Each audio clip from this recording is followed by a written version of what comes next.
Welcome back students to my YouTube channel.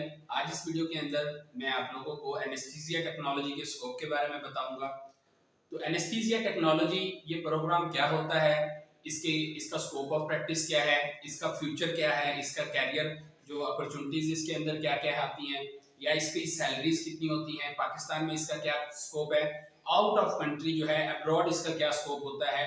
Anaesthesia technology में आपकी जो एजुकेशन की प्रोग्रेशन है वो आपकी कहाँ तक होती है, और इनकी जो है क्या आपको ये फील्ड चूज करनी चाहिए या नहीं करनी चाहिए। तो इस वीडियो के अंदर ये सारी बातें डिटेल से करूंगा। एनेस्थीसिया टेक्नोलॉजी ये मेडिकल की एक फील्ड है जिसमें जो एनेस्थीसिया टेक्नोलॉजिस्ट होता है या एनेस्थीसिया प्रोफेशनल होता है वो एनेस्थीसियोलॉजिस्ट जो कंसल्टेंट डॉक्टर है, मेडिकल ग्रेजुएट होता है, उसको असिस्ट करता है। एनेस्थीसिया टेक्नोलॉजिस्ट का काम क्या होता है, हर प्रोसीजर के अंदर, हर बेहोशी के प्रोसीजर के अंदर हॉस्पिटल में जहां भी ऑपरेशन होते हैं, जहां सर्जरीज होती हैं, वहां पर उसको असिस्ट करना, उसकी हेल्प करना, क्रिटिकल सिचुएशन जो होती हैं उनके अंदर उसकी सपोर्ट करना। और इसके अलावा जो क्रिटिकल सिचुएशन एनेस्थीसिया के ड्यूरिंग आती हैं, पेशेंट को बिफोर, ड्यूरिंग और आफ्टर एनेस्थीसिया पेशेंट की केयर करना, मॉनिटर करना। बहुत सारी पेशेंट की जो मॉनिटरिंग होती है, जैसे कि ईसीजी की मॉनिटरिंग होती है, इसके अलावा पेशेंट की हार्ट रेट मॉनिटर किया जाता है, पेशेंट की सैचुरेशन ऑक्सीजन को मॉनिटर किया जाता है। तो वो सारी मॉनिटरिंग करना ये एनेस्थीसिया टेक्नोलॉजिस्ट की रिस्पॉन्सिबिलिटी होती है।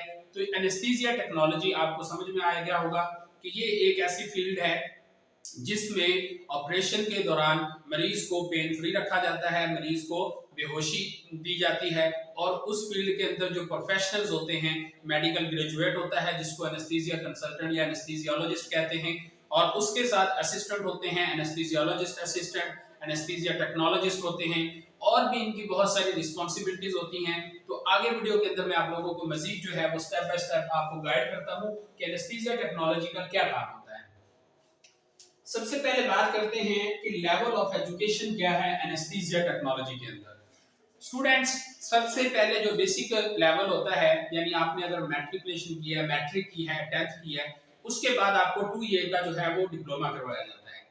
2 ईयर का डिप्लोमा एनेस्थीसिया टेक्नोलॉजी में होता है। उसके बाद जो है वो एनेस्थीसिया टेक्नीशियन कहलाता है, और उसका काम भी एनेस्थीसियोलॉजिस्ट को असिस्ट करना होता है। एनेस्थीसिया टेक्नीशियन ये मैट्रिक के बाद 2 ईयर का डिप्लोमा होता है एनेस्थीसिया टेक्नोलॉजी।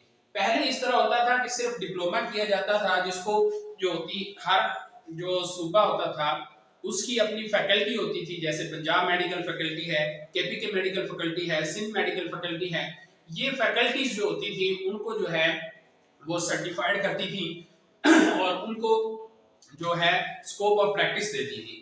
अब जो है वो इस डिप्लोमे को 2 ईयर प्रोग्राम बना दिया गया है, जिसको एफएससी मेडिकल टेक्नोलॉजी कहा गया है। यानी इस 2 ईयर डिप्लोमे को एफएससी के इक्वल कर दिया गया है। इसके अंदर कुछ कंपलसरी सब्जेक्ट्स ऐड किए गए हैं ताकि जो है वो स्टूडेंट्स मैट्रिक के बाद 2 ईयर का डिप्लोमा करें और उनके 2 साल जाया ना हो, और वो डायरेक्ट जो है ग्रेजुएशन यानी बैचलर के अंदर एडमिशन कर सके। इसलिए इसको एफएससी मेडिकल टेक्नोलॉजी का दर्जा दे दिया गया है, जिसमें एनेस्थीसिया टेक्नोलॉजी यानी FSc anaesthesia technology, FSc operation theatre technology, FSc surgical technology, FSc dental technology, इस तरह के जितने भी अलाइड हेल्थ प्रोफेशंस हैं उनको जो है एफएससी का लेवल दिया गया है। जब आप एफएससी कर लेते हैं उसके बाद आप बैचलर के अंदर बीएस के अंदर एडमिशन लेते हैं, 4 ईयर डिग्री प्रोग्राम करते हैं, तो उसको बीएस लेवल कहा जाता है। उस लेवल ऑफ एजुकेशन को एनेस्थीसिया टेक्नोलॉजिस्ट कहते हैं। यानी बीएस एनेस्थीसिया करने के बाद स्टूडेंट्स जो होते हैं वो एनेस्थीसिया टेक्नोलॉजिस्ट कहलाते हैं, और उनका जो स्कोप ऑफ प्रैक्टिस होता है वो और होता है। एनेस्थीसिया टेक्नीशियन जो डिप्लोमा होल्डर्स होते हैं उनका सैलरी, उनका स्कोप ऑफ प्रैक्टिस वो और होता है। उसके बाद बीएस एनेस्थीसिया के बाद फिर आगे एमफिल एमएस रिसर्चेस होती हैं। ये फील्ड है, यानी आप एमफिल लेवल तक जा सकते हैं। उसके बाद आप पीएचडी तक भी जो है वो प्रोसीड कर सकते हैं, यानी डॉक्टर ऑफ फिलॉसफी भी आप डिग्री कर सकते हैं। आप उसके बाद आपके पास बहुत सारी अपॉर्चुनिटीज होगी, वो लास्ट में हम बातें जो है वो डिस्कस करेंगे कि इसके कैरियर्स क्या क्या होंगे। तो स्टूडेंट्स, एनेस्थीसिया टेक्नोलॉजिस्ट जो होता है या एनेस्थीसिया टेक्नीशियन होता है उसकी रिस्पॉन्सिबिलिटीज क्या होती हैं। एनेस्थीसिया टेक्नोलॉजिस्ट और टेक्नीशियन जो होते हैं उसकी रिस्पॉन्सिबिलिटी, जो उसकी स्कोप ऑफ प्रैक्टिस है, वो ऑपरेशन थिएटर के अंदर जो मेडिकल ग्रेजुएट एनेस्थीसिया कंसल्टेंट है, एनेस्थीसिया का डॉक्टर है, उसको जो है वो डायरेक्ट जो है वो असिस्ट करना होता है। और एनेस्थीसिया जो मशीन है उसकी क्रिटिकल हैंडलिंग होती है, मॉनिटरिंग करनी होती है। इसके अलावा जो है वो पेशेंट की बिफोर आफ्टर ड्यूरिंग एनेस्थीसिया जो है वो केयर करनी होती है। इसके साथ ऑपरेशन थिएटर के बाहर जो पापू का यूनिट होता है, पोस्ट एनेस्थीसिया केयर यूनिट, उसमें भी इनकी रिस्पॉन्सिबिलिटीज होती हैं, पेशेंट की मॉनिटरिंग करना, पेशेंट का ख्याल रखना। और इसके अलावा ICU care, HDU care, critical care, emergency ward, emergency care, जितने भी emergency related, critical related fields हैं, उनमें जो है एनेस्थीसिया टेक्नोलॉजिस्ट, एनेस्थीसिया टेक्नीशियन जो है, एनेस्थीसिया डॉक्टर्स हैं, वो जो है वो अपना वर्क करते हैं, उधर जो है वो अपनी ड्यूटीज करते हैं। उनकी वहां पे अदारे के हिसाब से, यानी वो जिस इंस्टीट्यूशन में है उसके हिसाब से उनकी वहां पर रिस्पॉन्सिबिलिटीज होती है। जॉब अपॉर्चुनिटीज किस तरह की है स्टूडेंट्स? चूंकि ये बहुत ही डिमांडेड फील्ड है, इसकी बहुत सारी जॉब अपॉर्चुनिटीज होती हैं। गवर्नमेंट सेक्टर में भी जॉब्स अनाउंस होती हैं, इसके अलावा प्राइवेट सेक्टर में भी एनेस्थीसिया टेक्नीशियन और एनेस्थीसिया टेक्नोलॉजिस्ट, इनकी जॉब्स ऑफर की जाती हैं। एनेस्थीसिया जो टेक्नोलॉजिस्ट है, इसकी जो गवर्नमेंट सेक्टर में पंजाब में मोस्टली वो 17 ग्रेड पे जो है इसकी जो 17 ग्रेड दिया गया है, और बहुत सारी जॉब्स पहले अनाउंस हो चुकी हैं। पब्लिक सर्विस कमीशन के थ्रू भी अनाउंस होती हैं। Primary and secondary health care department भी जो इसको जो है उसके अंदर भी वैकेंसीज आती हैं।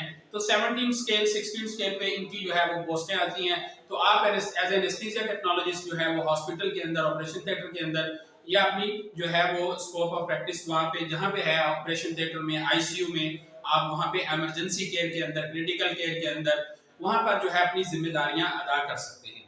कैरियर प्रोग्रेशन, यानी कैरियर प्रोग्रेशन से मतलब कि अगर आपने डिप्लोमा किया है, डिप्लोमा के बाद आप बीएस कर सकते हैं। बीएस यानी 4 ईयर डिग्री प्रोग्राम कर सकते हैं। उसके बाद आप अगर कंटिन्यू करना चाहते हैं स्टडी, तो उसके बाद एमएस, एमफिल, ये प्रोग्राम अनाउंस किए गए हैं। पाकिस्तान में अब शुरू हो गया है, एमएस भी हो रहा है, एमफिल भी। जो पाकिस्तान में, पंजाब में, लाहौर में मोस्टली जो यूनिवर्सिटीज हैं कुछ, जैसे कि ग्रीन इंटरनेशनल यूनिवर्सिटी है, इसके अलावा जो है स्पीरियल यूनिवर्सिटी है, तो इन्होंने एमएस एमफिल जो प्रोग्राम है एनेस्थीसिया टेक्नोलॉजी के अंदर वो अनाउंस किए हैं, और जो है बैच चल रहे हैं, और स्टूडेंट्स जो हैं वो एडमिशन ले चुके हैं एमएस एमफिल के अंदर। तो स्टूडेंट जो है एमएस एमफिल का क्या फायदा होगा? एमएस एमफिल जो है ये रिसर्च डिग्री है। इसके बाद आप एज ए लेक्चरर काम कर सकते हैं यूनिवर्सिटीज के अंदर। एज ए लेक्चरर जो है वो आपको जो है दिया जाएगा। इसके अलावा जो है आप रिसर्च फील्ड के अंदर काम कर सकते हैं। सीनियर एनेस्थीसिया टेक्नोलॉजिस्ट के तौर पे आप काम कर सकते हैं। कंसल्टेंट टेक्नोलॉजिस्ट जो है, anaesthesia technologist, consultant anaesthesia technologist के तौर पे आप सीनियर जो बड़े सर्जिकल सेटअप्स होते हैं वहां पर आप काम कर सकते हैं। यानी आपको जो है फिर जो है इसके बाद और opportunities, ICU technologist, senior ICU technologist के तौर पे भी आप काम कर सकते हैं। रेस्पिरेटरी थेरेपी के तौर पे भी आप जो है अगर उसमें आप पेन मैनेजमेंट क्लिनिक्स में भी काम कर सकते हैं। तो ये एमएस एमफिल की यूनिवर्सिटीज के अंदर जो पैरामेडिकल इंस्टीट्यूट्स होते हैं उसमें जो है आप as a lecturer, as a teacher जो है वो जो है बच्चों को पढ़ा सकते हैं, टीच कर सकते हैं। पोस्ट ग्रेजुएट डिप्लोमास होते हैं।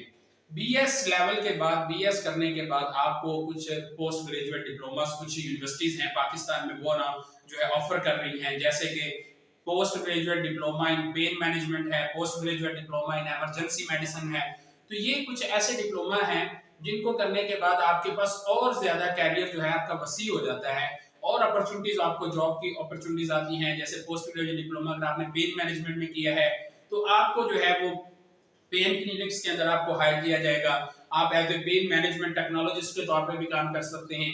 इसके अलावा आप जो है वो अपनी स्कोप ऑफ प्रैक्टिस, अपनी डोमेन के अंदर रह के जो है वो प्रैक्टिस भी कर सकते हैं पेन मैनेजमेंट की, फर्स्ट एड की जो है वो प्रैक्टिस कर सकते हैं।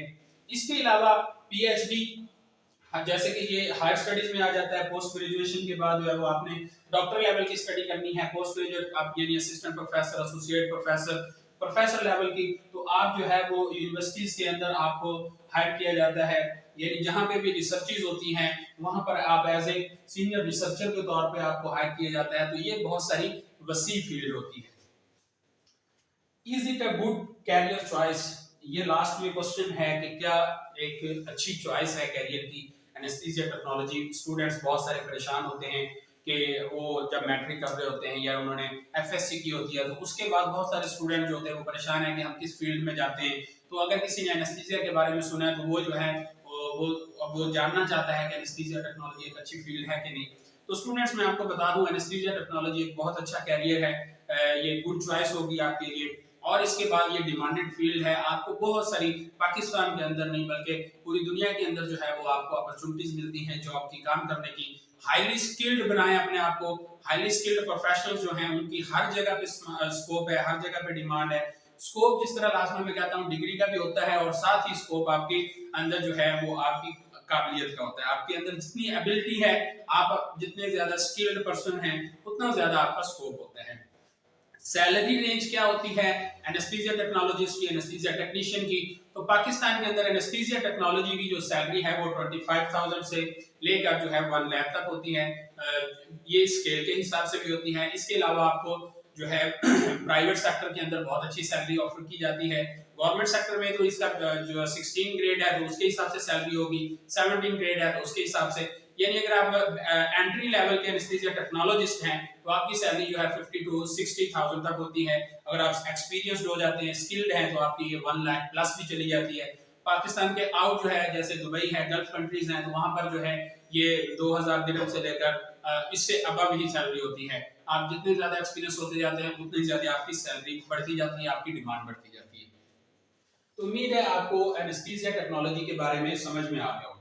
एक बहुत इंपॉर्टेंट बात जो मेरे ज़हन में, जो मुझे शायद पहले बतानी चाहिए थी, अगर आप एनेस्थीसिया टेक्नोलॉजी जो है वो करते हैं तो पाकिस्तान में पहले तो जो था इनकी काउंसिल मौजूद नहीं थी, यानी अलाइड हेल्थ प्रोफेशनल काउंसिल नहीं थी। काउंसिल जो होती है जो रेगुलेट करती है प्रोफेशंस को, फॉर एग्जांपल जैसे नर्सिंग काउंसिल थी, वो नर्सिंग प्रोफेशंस को जो रेगुलेट करती थी। पीएमडीसी जो है वो Pakistan medical and dental council है, तो वो मेडिकल ग्रेजुएट्स को जो है वो रेगुलेट करती है। इसी तरह अलाइड हेल्थ प्रोफेशनल काउंसिल है जो अलाइड हेल्थ प्रोफेशनल्स जो हैं उनको रेगुलेट करती है, यानी उनको लाइसेंस देती है। उसके पास जो है लाइसेंसिंग अथॉरिटी है, जो जिसको वो लाइसेंस जारी करेगी वही अलाइड हेल्थ प्रोफेशन होगा और वही जो है वो आगे जॉब कर सकेगा और आगे काम कर सकेगा। तो यानी कि ये इससे ये होगा कि आपकी जो स्कोप ऑफ प्रैक्टिस है वो भी बढ़ जाएगा, आपकी डिमांड बढ़ जाएगी, आपके पीछे काउंसिल का हाथ होगा, आप भी एक अलाइड हेल्थ प्रोफेशंस में जो है वो आपका नाम आएगा और आपको पूरी दुनिया के अंदर जो है वो इससे एक रिकॉग्नाइज किया जाएगा आपकी काउंसिल से। तो आप जो है अपनी काउंसिल से जो है जिस भी अदारे में आप एडमिशन करना चाहते हैं, किसी यूनिवर्सिटी में एडमिशन लेना चाह रहे हैं, किसी इंस्टीट्यूट में एडमिशन लेना चाह रहे हैं, तो एक बात आपने याद रखनी है कि आया कि वो आपकी यूनिवर्सिटी, आपका इंस्टीट्यूट जो है वो अलाइड हेल्थ प्रोफेशनल काउंसिल से रजिस्टर्ड है कि नहीं। क्योंकि अलाइड हेल्थ प्रोफेशनल काउंसिल ने जो है वाज़ेह तौर पे बताया है कि जो अदारे उनके साथ रजिस्टर्ड नहीं हैं उनके जो स्टूडेंट्स होंगे उनको लाइसेंस नहीं दिया जाएगा। तो जिसको लाइसेंस मिलेगा वही जो है वो हॉस्पिटल्स में काम कर सकेगा, वही जो है वो आगे अदारों के अंदर जा सकता है, आगे जो है अपनी पढ़ाई कंटिन्यू कर सकता है। तो इसलिए आगे बाहर मुल्कों में भी काम कर सकता है। तो स्कोप ऑफ जो है ना अपना लाइसेंस बनवाना बहुत जरूरी है। तो लाइसेंसिंग जो शुरू हो चुकी है, लाइसेंस का प्रोसेस शुरू हो चुका है। जिन लोगों ने बीएस कर लिया है, जिन्होंने डिप्लोमा किया है, तो वो अलाइड हेल्थ प्रोफेशनल काउंसिल के थ्रू अपना ऑनलाइन पोर्टल उनका है, वहां पे जाके अपने लाइसेंस के लिए अप्लाई करें। तो इससे जो होगा उनको लाइसेंस इशू किया जाएगा। तो लाइसेंस जो होल्डर होता है वो एक ऑथेंटिक बंदा होता है, उसको जो है वो जॉब की अपॉर्चुनिटीज ज्यादा होती हैं, उसका स्कोप ज्यादा हो जाता है। तो मजीद आपको कोई अगर बात इसमें पूछनी हो तो कमेंट सेक्शन में जरूर पूछें, मैं आपको मुकम्मल गाइड करूंगा। किसी भी टेक्नोलॉजी के अंदर, अलाइड हेल्थ प्रोफेशन की किसी भी टेक्नोलॉजी के अंदर कोई भी क्वेश्चन हो आप मुझसे जरूर पूछें, मैं आपको जरूर गाइड करूंगा। Thank you so much. मिलते हैं नेक्स्ट वीडियो में एक और टेक्नोलॉजी के साथ। अल्लाह हाफिज, अपना ख्याल रखें, दुआ में याद रखें।